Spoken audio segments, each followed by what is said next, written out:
I'm the facility manager of the Transonic Dynamics Tunnel.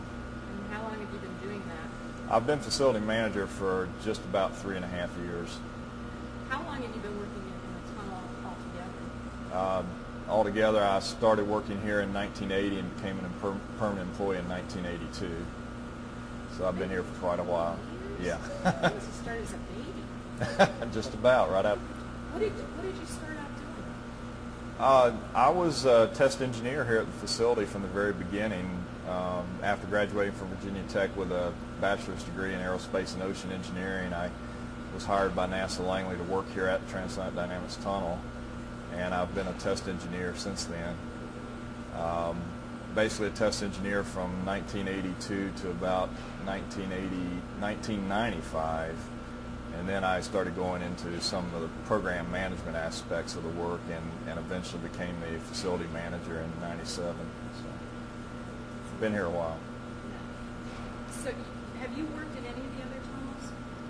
I haven't actually worked on a regular basis, but I have ran tests at other facilities. I've ran tests at the 0.3 meter cryogenic tunnel. I've assisted in a test at the National Transonic Facility. I've ran a couple of aeroelastic tests at unitary planned wind tunnels. And then some of the folks that were working with me on the National Aerospace Plane Project also ran some hypersonic tests in the Mach 20 tunnel that we have here, the helium tunnel. So I've got some experience at the other facilities. How do you think that this facility compares to the other facilities where you've had experiences? In terms of operational aspects, we're very similar to a lot of the facilities here at NASA Langley, especially the larger facilities. But we have that unique capability of having the heavy gas test medium, and that does give us unique testing capabilities that other facilities don't have. Okay, let's go back and talk about, if you could respond again to that question. You said you worked in those other tunnels, and how do you compare this one to those? What makes it different? Okay, again, the key thing about our facility is that we use the heavy gas, and the heavy gas, of course, allows us to scale for aeroelastic model testing. And this is a unique capability here in our country, and we believe it's still a unique capability in the world. The ability to test with a gas that's about 4 times heavier than air for a given volume and pressure and temperature condition. And this allows us to build wind tunnel models that are heavier than if we were testing an air medium. It also gives us special properties such as the speed of sound is half that of air. The frequencies that the model vibrates at are lower, so when we test our aeroelastic models, the motions are actually at a slower speed than they would be for a model scale for air testing, which makes it a little bit safer for us to test the models here in the heavy gas. And also it's much easier to build them in the heavy gas because you can build the models heavier than if you were in air, and yet get the which allows you to put more structure into it to get the strength that you need in the models. Okay, let's go back again. Describe what you feel are the unique features of this tunnel compared to some of those other places. Unique features, and I guess you want to go beyond the heavy gas at this point. Let me start with that though. Certainly the most unique feature is our heavy gas. This is what makes us a viable aeroelastic testing facility, because we can scale aeroelastic models for this facility that perhaps you could not even properly scale for testing in other wind tunnel facilities. Also, we have a relatively large size. 16-foot test section is a pretty large facility for a transonic tunnel. This also helps with aeroelastic scaling. And then some of our unique features, the facility has a set of what we call bypass valves, which are really valves and tubes connecting the back leg of the tunnel downstream of the drive motor to the plenum area around the test section where the model is. And by actuating those bypass valves, you quickly reduce Mach number and dynamic pressure of the flow. This by about 30% at our typical test conditions, and this will allow you to get away from an instability of your aeroelastic model very quickly, so that hopefully you'll save the model. In the event that we lose a model, which occasionally does occur, we actually have a catch screen in the facility.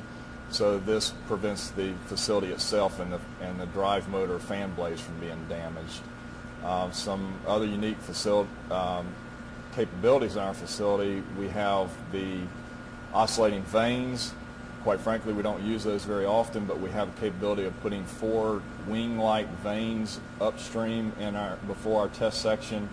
And by oscillating those vanes, we actually create a simulated gust stream through the test section, so we can test models with a simulated gust field. And recently we have installed an oscillating turntable, which gives us the capability of testing a semi-span model and actually driving that model in through unsteady motions up to frequencies of about 40 hertz, and providing us a test bed that we can gather unsteady aerodynamic information for comparison with some of our advanced computational fluid dynamics codes. Okay, we were talking about the unique features, and I still want to review, heavy gas. Yeah. Okay, so initially I asked you how this tunnel compares to some of the other ones. So let's pick up there. How do you feel it compares to NTF and other places you've been? Okay. The TDT is a transonic facility, first of all. So if I wanted to compare that just to facilities here at Langley, you'd really only have a couple of facilities that would come to mind. The 16-foot wind tunnel is a comparable tunnel in terms of size. However, the 16-foot only operates with atmospheric air, whereas here at the TDT we can operate with atmospheric air, but we also can pump the facility down to very low pressures, a virtual vacuum. So the capability of changing pressure here allows us to scale models to perhaps lower dynamic pressure conditions. This may also make for safer testing conditions, but also allows us to change pressure as we test, so that we can essentially approach an instability of a model from a lower pressure condition and go to ever increasing pressure conditions, say at a given Mach number, so that we can safely approach an aeroelastic instability. If we were doing that in a facility like 16-foot tunnel, our only option would be to change the speed of the drive motor along the atmospheric pressure line. Of course, here at this facility we also have the option of testing that model either in the air test medium, or we can test in the heavy gas, which would be the preferred gas for scaling of an actual flight vehicle, because it would be easier to build the aeroelastic model. Why use a heavy gas? Why would you want to do that? The heavy gas is about 4 times more dense than air, and that allows you to build a model that is substantially heavier than the model would be in air. The thing that you have to scale properly for an aeroelastic model is the stiffness properties, or in other words, the frequencies with which at which the model vibrates, to scale to the flight vehicle. Your frequencies that you scale to in the heavy gas are about half of what they would be if you scaled for a model to be tested in air. On the other hand, though, you also have to build the model strong enough to take the loads that it's going to experience during the testing in the tunnel. For aeroelastic testing, the strength of the model is not as important as the stiffness, but you do have to have that strength built into the model. And by being able to build a heavier model for testing in the heavy gas, you actually can add more structure so that you get your strength properties up to where they can withstand the loads while still giving you the proper stiffness distribution for testing aeroelastic phenomena. So it helps out a great deal in that way. It also does lower the speed of sound, and through that function of the time relationship, it lowers the frequencies of the model versus a model built for air testing, so that if we get into a flutter instability, it will actually be occurring at about half the frequency that it would be occurring for a model scaled for testing in air. Occurring at half the frequency means that it's a little bit safer, gives the engineer a little bit more time to actually stop the instability, stop the wind tunnel, or back down from that instability condition, so that perhaps we can save the model in this instability. How does it lower the speed of sound? It's just a fundamental thermodynamic property, essentially, of the gas that its speed of sound is lower than the speed of sound in air. It's almost like if you were in water, the speed of sound is very, very high because water is very dense relative to air. Sort of the same type of relationship with the heavy gas. Heavy gas is much more dense than air for a given volume, pressure, and temperature, and so the property of that gas at that condition is that its velocity is about 1/2 that of air. What are the typical tests that you perform in a TDT? Well, our facility was really built to, it is a unique facility, it's a unique capability for this country, and it was really primarily designed around flutter clearance of what might be a real vehicle. In other words, a real military airplane or a real commercial airplane. Our main objective from the start was to be able to flutter clear actual vehicles through use of wind tunnel scale models. However, we go far beyond that. In fact, in this day and time, we would have very little to do if we were only testing flutter clearance of real vehicles because very few new vehicles are coming along. However, we also are able to contribute to our knowledge of aeroelastic phenomena, so we do a lot of research testing here at our tunnel, and through that we learn more things about flutter, but also about buffet, about divergence. We learn how to apply active control techniques in order to suppress aeroelastic phenomena such as flutter. And in recent years we are starting to use smart materials, smart structures, where we are actually able to control the shape or the stiffness of the structure so that we can prevent aeroelastic instabilities through the actual changes in the structure, as opposed to more conventional techniques of deflecting control surfaces and changing the shape and the aerodynamic loading of the wing. What does that mean, deflecting control surfaces? A conventional airplane has generally trailing edge control surfaces. Very often with military airplanes and even commercial airplanes, you also have leading edge control surfaces. And by moving those control surfaces, deflecting them, you actually change the lift over the wing surface, and by adjusting that lift in an unsteady fashion by rapid oscillations of these control surfaces, you can actually suppress aeroelastic phenomena. So are you also, when you're doing that, are you redesigning the model? I mean, do you put a model in there and say, oh, let's change this and pick it out? How do you do that? Very often we bring wind tunnel models into our facility that have many different parameters that can be varied during the testing. So we may have the capability of varying the stiffness of a control surface, or we may be able to change the stiffness of the vehicle through the use of a modern smart material. But in some fashion we may test a number of parameters so that indeed we might be able to predict what changes on an actual vehicle will contribute to a safer vehicle with regard to aeroelastic instabilities. So sometimes we are testing models where we actually are changing different things about the model. We're changing the configuration throughout the test to try and determine the effects of these various changes. I mean, it's not a new facility, so what kind of challenges does that present for you as the facilities manager, given the fact that it's an older building and older, a lot of stuff is older? Yeah, the TDT's been here for right at 40 years now, a little over 40 years actually. And certainly that is a challenge with regard to maintaining the facility. Maintenance and the downtime associated with maintenance sometimes is more than we would like for it to be. At the same time, we have remained a high priority facility within the country. We have remained a unique national resource over these 40 years. The heavy gas is the main reason, but as far as aeroelastic testing goes, we've remained a unique facility. Because of that, we have managed to get the support that we need over the years in order to keep the facility viable.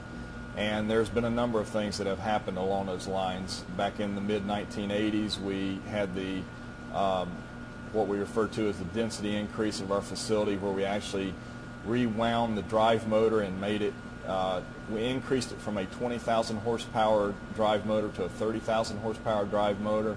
And this increase in drive motor power actually translates into an increase in dynamic pressure capability in the facility. This was needed at that time. Originally we were built so that we would be able to aeroelastically scale for typical military fighters, commercial airplanes, let's say in the 1950 time period. In the 1970s it was clear that aircraft were becoming lighter, more agile. There were different things that we needed to deal with in terms of testing for aeroelastic phenomena, and one of the things that was determined that would help that is if we could test the higher dynamic pressures in this facility. So the drive motor was rewound in 1985 to allow us to go to higher dynamic pressure conditions. Similarly, but for other reasons, in the late 80s, it was determined that the gas that we were using was environmentally hazardous, and so we immediately started working on how to overcome that problem. And of course, in the mid-1990s, we actually went into a construction project to convert the facility over to using a new environmentally friendly gas, and our current gas, which we refer to as R134A, does meet all the environmental criteria. There's really no restrictions on it at this point in time, and that again has kept us a viable aeroelastic testing facility. And we continue to add to that with devices such as the oscillating turntable that we've installed recently, which gives us a new testing capability in terms of being able to pitch models in an unsteady fashion and measure the loads and the aerodynamic flow field around this model that is pitching dynamically. And we have upcoming construction projects that we hope will indeed add to our capability and keep us a viable national resource. What are some of the planned improvements? Well, right now at this point in time we have an ongoing project that's not directly a part of the facility but supports the facility. We're building a new model preparation area. What are some of the planned improvements? Because I think that's important. We're going to bring that out at the end of the video. One of the current improvements that we're working on at our facility is the addition of a model preparation area. We have a model preparation area that's been here since the beginning of the facility, where we're basically able to handle one model at a time, perhaps two, depending on how they're arranged. But as we are trying to improve our productivity and test models in a more rapid fashion, we find that we have more demand for preparing the model ahead of time in a lab environment.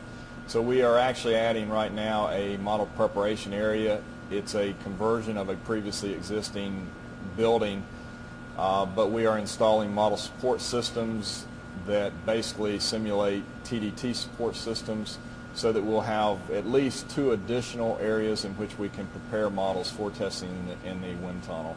We'll have hydraulic facilities in some manner to connect to data acquisition systems so that we can calibrate instruments and check out the model thoroughly before taking it into the wind tunnel facility. And this should contribute to improved productivity. We also are planning in the near future, we should shut down for another project in May of 2001 for modifications to our heavy gas reclamation system. There's actually several different aspects that are going to be worked on here, but they're all geared at improving productivity of our capability of testing. And one of the primary ways that this will occur is that in our current operational scenario, we're not allowed to pump and handle the heavy gas while personnel are in the facility working on the wind tunnel model. With this construction project, we will be installing additional valving and lockable valves so that we can very safely isolate the tunnel circuitry and the processing equipment from the personnel that are working in the tunnel, so that we will be able to process and handle the heavy gas even at low pressures in the back leg of the tunnel while personnel are in the test section, which is isolated from the rest of the tunnel by what we call our gate valve and our butterfly valve. this should be a great improvement in our productivity capability. And then in 2002, we also have a planned improvement project to automate controls for our facility. In this project, we'll be automating our drive control for the main drive motor. We'll also be automating control for all of our model support systems, such as the sting apparatus and the sidewall turntable. We hope to automate pre-rotation vanes and re-entry flaps in the test section area, so that instead of an operator having to make a conscientious decision at some point in time to change things in the facility, it will automatically track as he determines what Mach number he wants to go to. And so that also should be an improvement in productivity for our testing here at the facility. What is it that motivates you to make these improvements? I think our goal here at the TDT has been rather simple, that we want to continue to be a unique national resource for aeroelastic testing. And if we don't make changes, I'm not sure that we'll stay in that position, because in this day and time, we are certainly looking for the most economical way to develop airplanes. If the TDT does not make improvements, then the costs are going to drive us potentially out of the market of being able to support aeroelastic testing. And so we are continually looking for ways to improve so that we can stay economically viable, and at the same time simply make sure that we are indeed providing a capability that the nation needs. And we've managed to do that fairly successful over our first 40 years, and we'd like to try to continue to do that. That we have here, the helium tunnel. So I've got some experience at the other facilities. How do you think that this facility compares to the other facilities where you've had experiences? In terms of operational aspects, we're very similar to a lot of the facilities here at NASA Langley, especially the larger facilities. But we have that unique capability of having the heavy gas test medium, and that does give us unique testing capabilities that other facilities don't have. Okay, let's go back and talk about, if you could respond again to that question. You said you worked in those other tunnels, and how do you compare this one to those? What makes it different? Okay, again, the key thing about our facility is that I'm the facility manager of the Transonic Dynamics Tunnel. And how long have you been doing that? I've been facility manager for just about 3.5 years. How long have you been working in the tunnel altogether? Altogether, I started working here in 1980 and became a permanent employee in 1982. So I've been here for quite a while.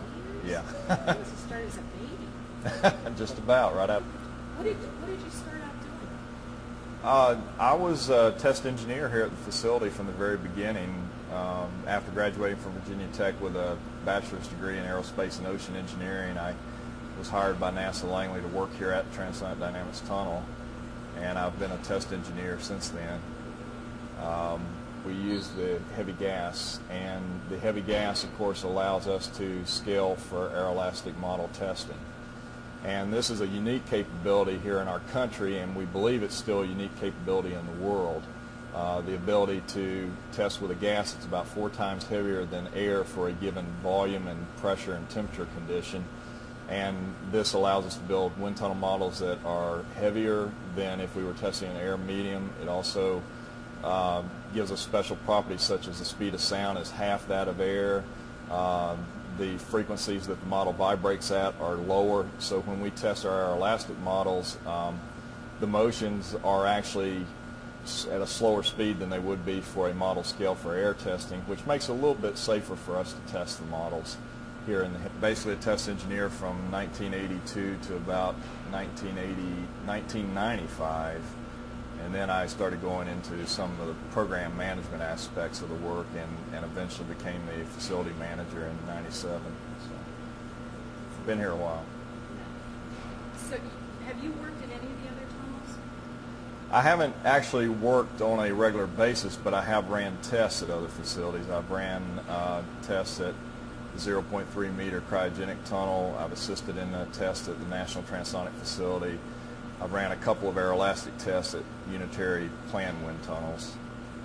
And then some of the folks that were working with me on the National Aerospace Plane project also ran some hypersonic tests in the Mach 20 ton heavy gas. And also it's much easier to build them in the heavy gas because you can build the models heavier than if you were in air, and yet get the, which allows you to put more structure into it to get the strength that you need in the models. Okay, let's go back again. Describe what you feel are the unique features of this tunnel compared to some of those other places. Unique features, and I guess you want to go beyond the heavy gas at this point. Let me start with that though. Certainly the most unique feature is our heavy gas. This is what makes us a viable aeroelastic testing facility because we can scale aeroelastic models